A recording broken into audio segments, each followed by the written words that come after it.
Татьяна Храпова, 6 лет. Театральная студия «Сарсон». Михаил Садовский, 3 мамы. Танюша под вечер с гулянья пришла и куклу спросила: как, дочка, дела? Опять ты залезла под стол, непоседа, опять просидела весь день без обеда. С этими дочками просто беда, скоро ты будешь как спичка худа. Иди-ка обедать, вертушка. Сегодня к обеду ватрушка. Танюшина мама с работы пришла и Таню спросила: как, дочка, дела? Опять заигралась, наверное, в саду, опять ухитрилась забыть про еду.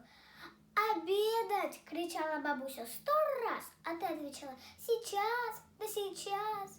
С этими дочками просто беда, скоро ты будешь как спичка худа.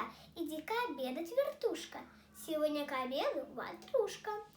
Тут бабушка, мамина мама пришла и маму спросила: как, дочка, дела? Наверное, в больнице за целые сутки опять для еды не нашла ни минутки, а вечером сунула в рот сухой бутерброд.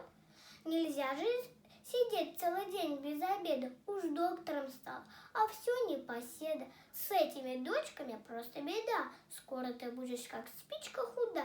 Иди-ка обедать, вертушка. Сегодня к обеду ватрушка. 3 мамы в столовой сидят, 3 мамы на дочек глядят. Что с дочками сделать упрямыми? Ох, как непросто быть мамами.